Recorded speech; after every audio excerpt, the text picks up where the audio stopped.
I've had some numerous outspoken battles with different members of the media who I think are dirtbags. But by and large, my approach with the media has been be honest, be approachable, and give them colorful quotes. You know, like you can say after a bad game, you can say, we didn't really play well last night. Or you can say, last night we couldn't knock a sick goat off a stump. Well, which one's going to get on TV?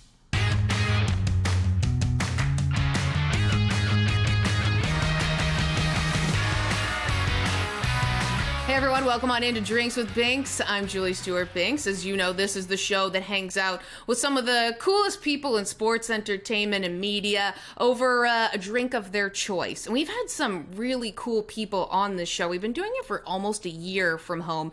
And today, our guest is very special to me and my interests because you guys know I love hockey. I play the game. I've been a fan since I was a kid, and I love to cover it. And especially now going forward in terms of growing the game with diversity and inclusion, and my guest is all about that. I'm very pleased to be able to welcome on none other than President of Hockey Operations for the Pittsburgh Penguins, former general manager, media analyst, also recently published his book, Burke's Law, A Life in Hockey, none other than Brian Burke. Thank you so much for joining us today, Burke. We know you're busy, but we really appreciate the time. Well, thank you for inviting me on.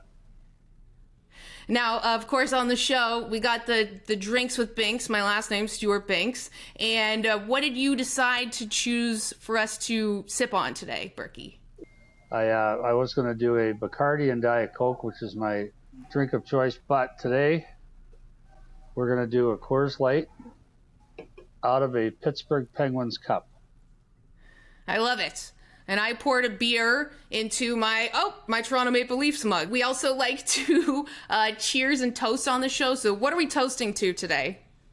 Let's toast to the Penguins today. Okay. Here's to the Penguins.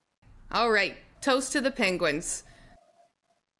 Now, Brian, so much has changed for you in the last little while. And first of all, congratulations. I will, tip my mug to you doing so well with the book and then now with the Penguins. How is life settling in for you? Well, this was unexpected. The Pittsburgh job was unexpected. I was talking to David Morehouse, the CEO, about potential candidates and telling him, this is what this guy's good at, this is what this guy's good at.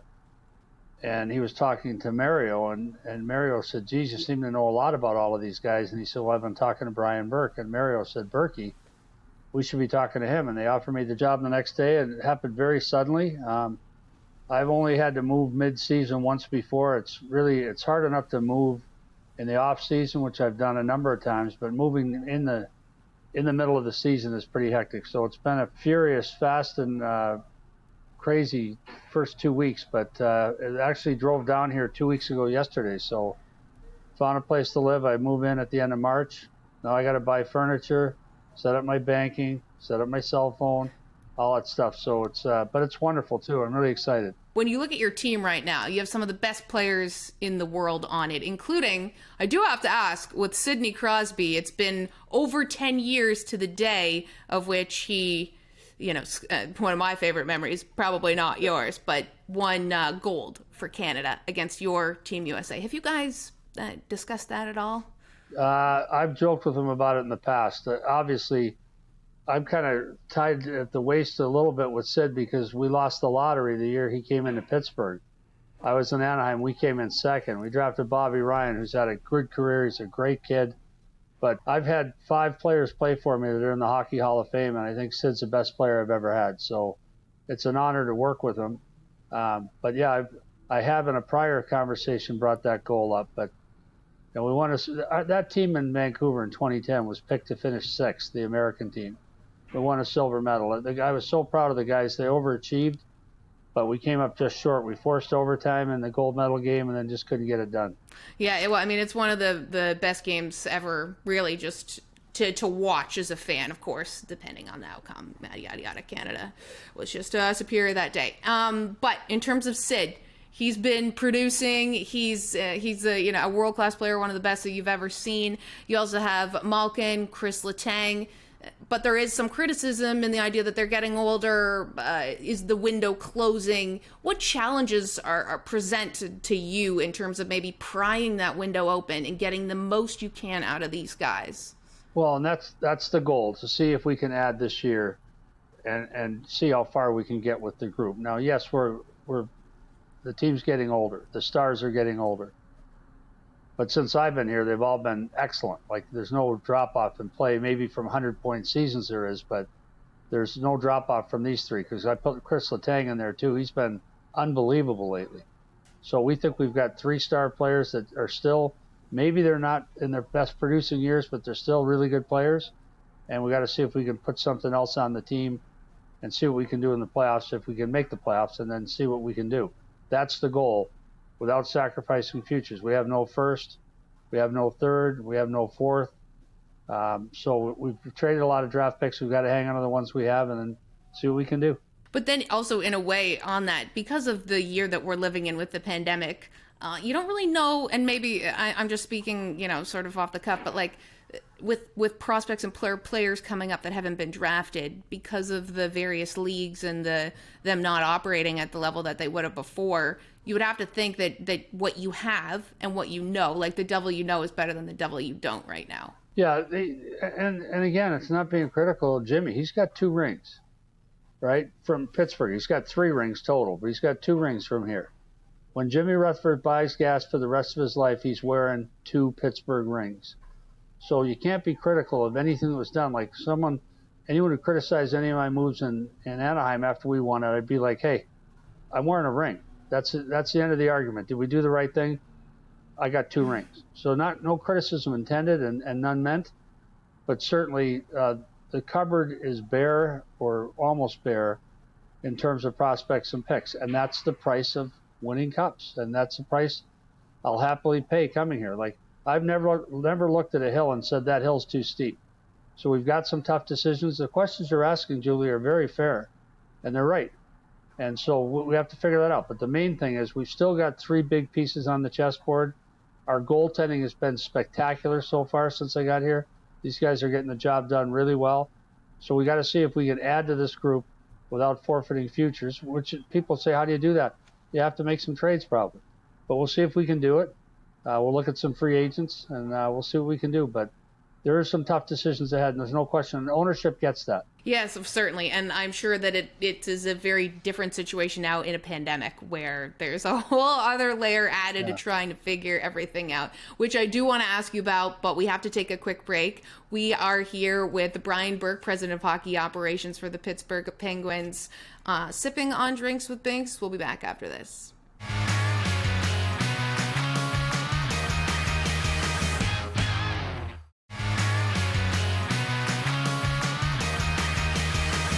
Hey guys, welcome back to Drinks with Binks. I'm JSB. I'm so fortunate to be joined by President of Hockey Operations for the Pittsburgh Penguins, Brian Burke, and we are sipping on a little bit of beer out of our hockey mugs. I just happen to have a Toronto Maple Leafs mug, and Berkey's got a Pittsburgh Penguins mug. When you were at Sportsnet in Canada, you did a great job as an analyst, and I can imagine that was an interesting role to go from being with the team to then being on television. In what way now that you're back with the team, has sort of the lens in which you look at players through changed because of your experience in media? Well, I worked, you're probably too young to remember this, Julie, but I worked during the lockout in 04-05. I worked in the media with TSN in Canada. So I'd done a full year, basically a full year. I did the draft for TSN, then I did the World Cup for Hockey Night in Canada, and then I went back to TSN for the rest of the year and did labor reporting on the collective bargaining. So I had a pretty extensive resume, for a hockey executive to work a full year in the media. So I've always respected, when I worked for the late, great Pat Quinn, he was adamant about that. He said, look, we can only get 18,000 people in the building. And if there's 4 million people in Greater Vancouver, which there was back then, I'm pretty sure, 3.5, 4 million, the only way we reach, so we can only get a tiny percentage into the building.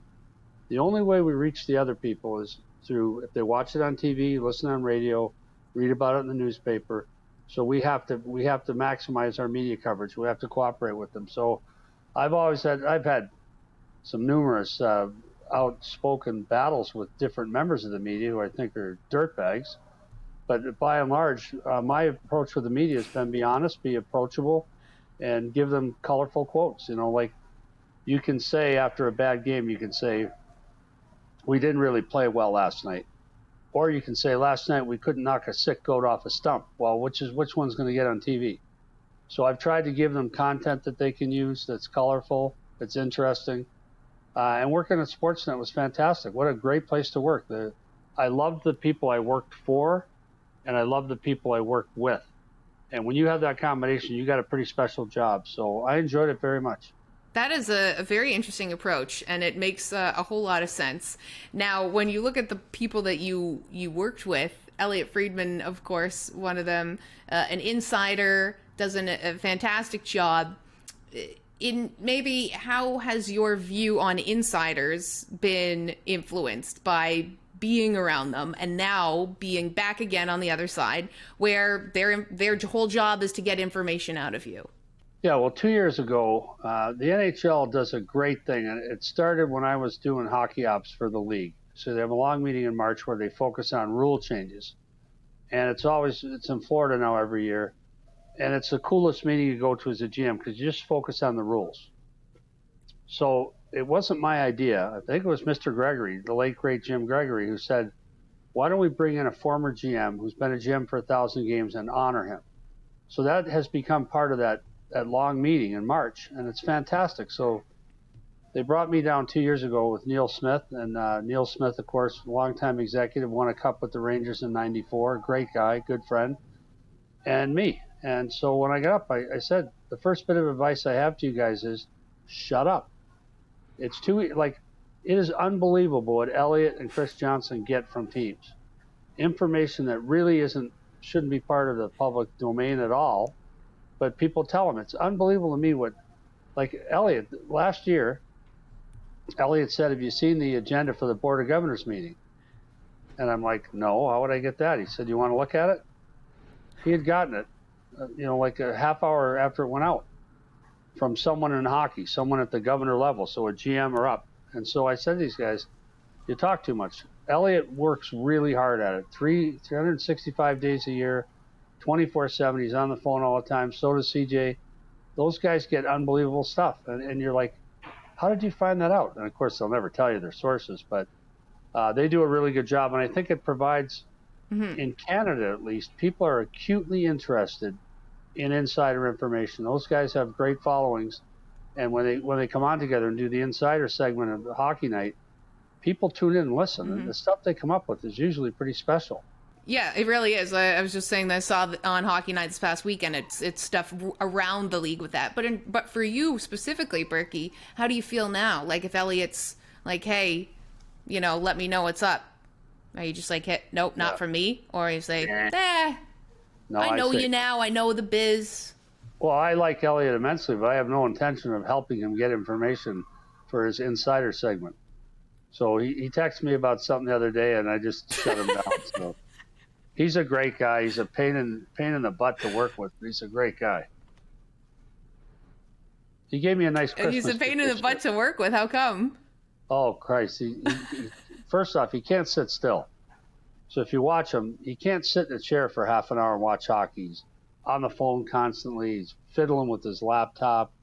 He gets up and walks around like me. I can sit and watch hockey for 5 hours and not move once, unless I have to get a beer. And Elliot is getting up, he's walking around, he's rocking on his feet, like he can't stand still. Drives you nuts, but he's a great guy. When I was watching you on television, I was back in Canada this summer, and this has been a constant theme in your life, and I've been very proud of what you've done with inclusivity and just the messages you've spread throughout the hockey world. But when we look at I think you were on with David Amber at the time on Sportsnet and talking about how hockey has an inclusivity problem, but then now being on the other side in hockey, where do you start in terms of what you can now tangibly do with the sport? There's no short answer. The answer is the league has already taken great steps toward inclusivity. They've done a great job. We haven't had to pull them into anything. They've jumped right in the fight with us on the LGBTQ stuff. And I will say quickly, my late son, Brendan, was gay. That's why it's such a focal point for our family. But the NHL has been fantastic to work with. They are determined to get to a barrier-free sport. Definitely. And that I'm sure starts at the younger levels of being able to have more accessibility for younger kids from all walks of life being able to play the sport, because it is an expensive one. We will be back with more with Brian Burke from the Pittsburgh Penguins. Don't go anywhere. This is Drinks with Binks.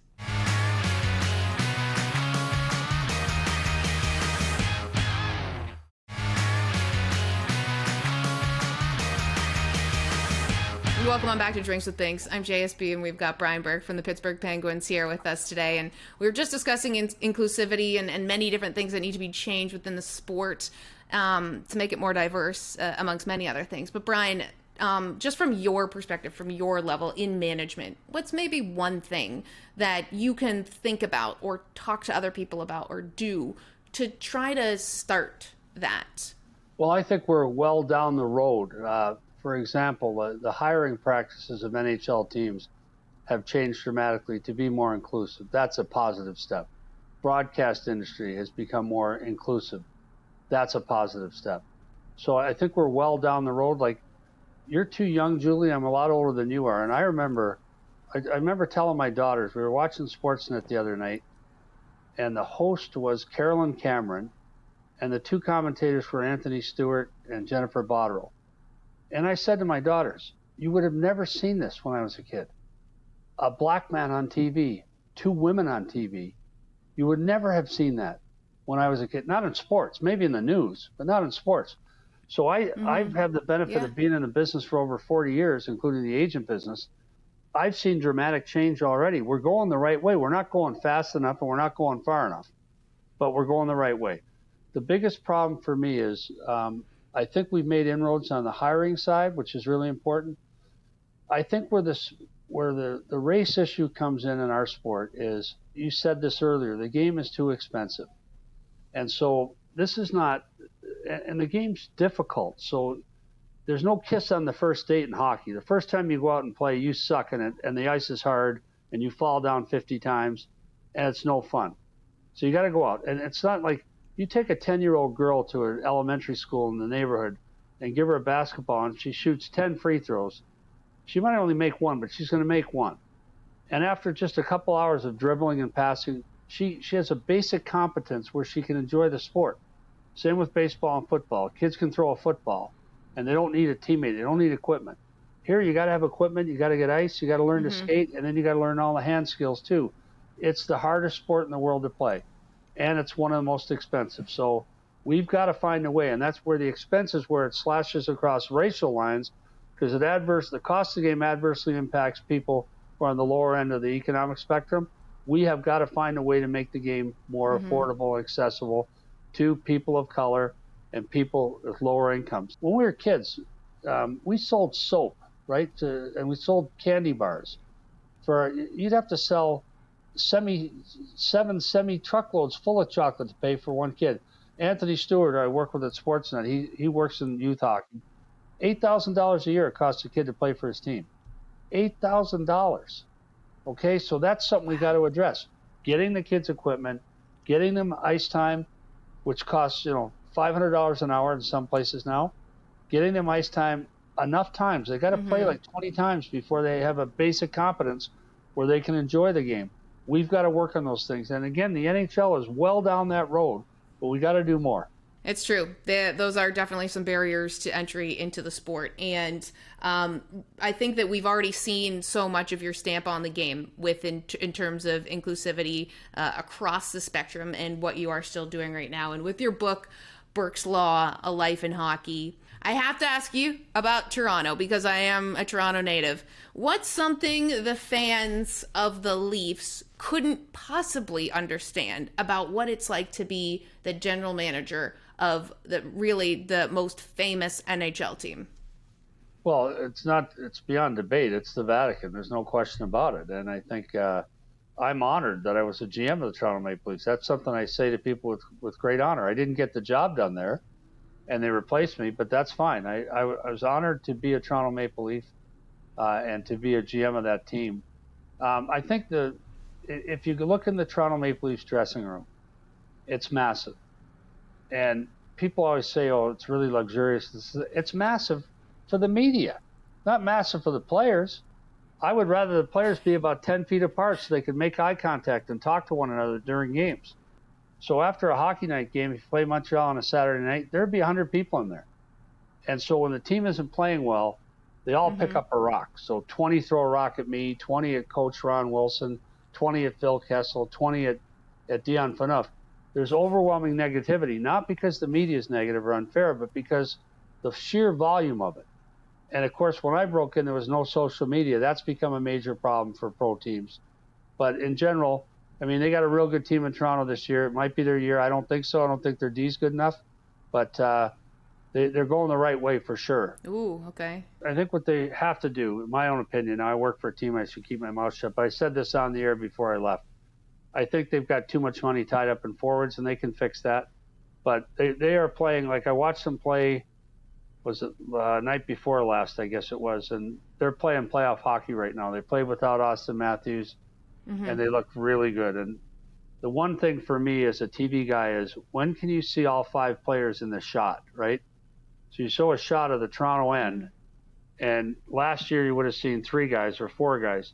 Now you see 5. All 5 Leafs are back in their own end playing defense, and then you see a shot when they're attacking, and all 5 Leafs are in the attacking zone. They're playing a much different, much more playoff-oriented brand of hockey. Yes, they are looking like they're peaking right now at the right time, but also I worry about that. As a fan, I've said that, of course, that they're peaking too early, and that when push comes to shove, and I'm really not sure how this North Division sort of stacks up against the other divisions. But I'll take it. It's going well for them right now, and that's all we can ask for, especially during a pandemic. We got to take a quick time out with Brian Burke. We'll be back with him and more on Drinks with Binks. Don't go anywhere.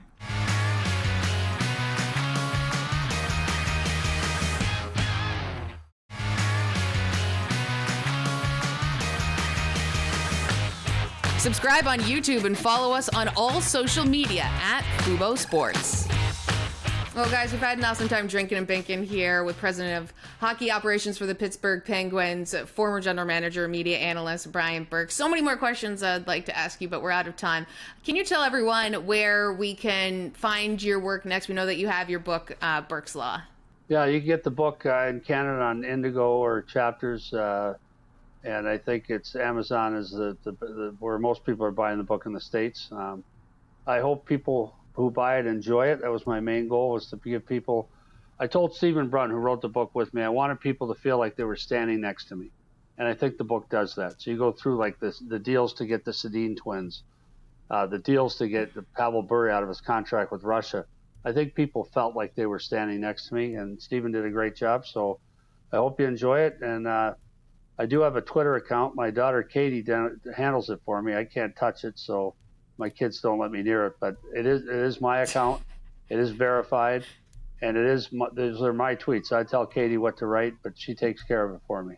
Okay, that's good to know. And again, then also if anything was to happen, Katie, that's all on you at this point. Yep. Brian, thank you so much for joining us here. And we hope that you have continued success with the Pittsburgh Penguins, and maybe these teams will end up meeting each other at some point.